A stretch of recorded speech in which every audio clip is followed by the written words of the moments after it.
Student protesting dates back as far as the 1960s with the Vietnam War. Protesters from that era say although the times have changed, the generation today does not possess the same passion or sacrifice. As the thousands of marchers gathered here today, one man talks about how all families should be together, not just coming over to this country one at a time. Some Chicagoans, along with Mayor Daley, are celebrating after winning the U.S. bid for 2016 Olympics. Other cities that are being scoped by the U.S. Olympic Committee are Madrid, Rome, Tokyo, and Rio de Janeiro. The competing cities will not find out who won the bid for the Games until fall of 2009. According to Showcase Coordinator Susan Pavine, the students are not on the postcard because they didn't get their headshots in on time. A New York chain store banned all of Jennifer Lopez's albums from their store. The Latin chain store Ritmo Latmo claimed that the curvy superstar dismissed the Hispanic shop because she would only appear at Anglo music outlets. Ironically, J-Lo's new album is entirely in Spanish. Her rep had no comment. I was just devastated to see just all Caucasian kids, no African American.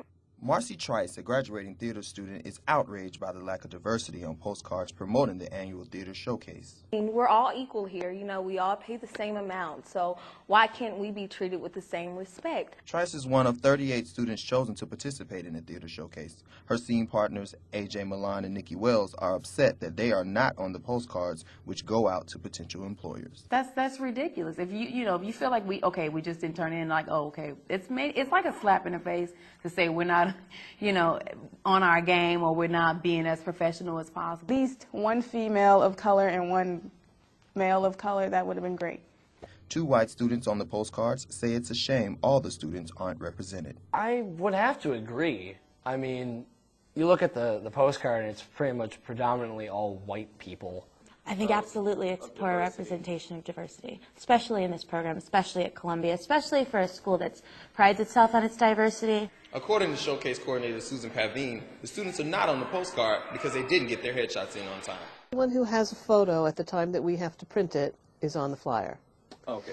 And they're responsible for getting their photos done, and they're told in the fall that there is a deadline for those photos to be on the flyer. Trice says she and other students met the deadline.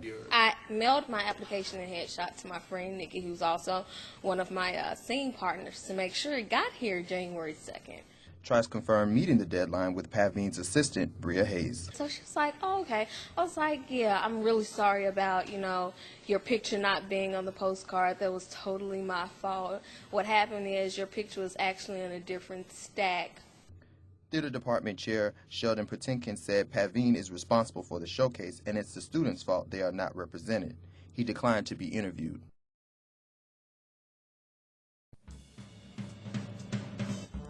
It's graduation time as Columbia College seniors prepare for their final days of undergrad.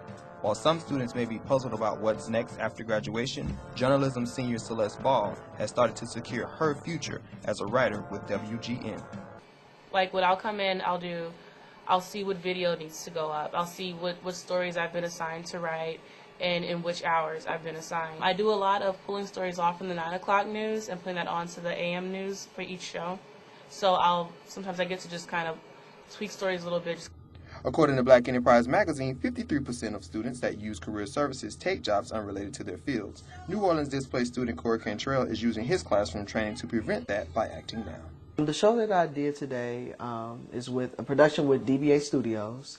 We're doing it here at the Chicago Center for the Performing Arts, and it's titled The Adventures of Kid Zero. It's a great production because it's theatrical and educational at the same time. Chris Schroeder was one of the few lucky ones to begin his career straight out of high school. Well, actually, I've been doing websites. I've had the company's called Caudus Solutions Incorporated. We're an S-Corp, and it's a great experience. The people working in their career fields have some advice for graduating seniors. There's still time. It's still possible to get internships postgraduate. Just to really focus on the necessities.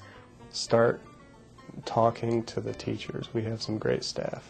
We've got some great faculty and staff that have huge connections. With Newsbeat, Naeem Hayes. Despite the freezing temperatures, students gathered in unity at the 623 South Wabash building to protest against the war in Iraq. Some of the students say the day-long demonstration is about more than politics. You know, as young kids, if they need more troops, they're going to come to us, and that's what we're protesting against. Going in and out of classes, beating drums, and chanting with picket signs are some of the ways the students made attempts to get the attention of their peers, and also request action from the college's administration. Another goal of ours is to try to get them to set a week in March for teachers. Student protesting dates back as far as the 1960s with the Vietnam War. Protesters from that era say although the times have changed, the generation today does not possess the same passion or sacrifice. Well, I think it not only was a different time, but a different culture. You know, there was a culture in the 60s and early 70s that, I mean, I think that those of us who were college students felt that we could make a difference.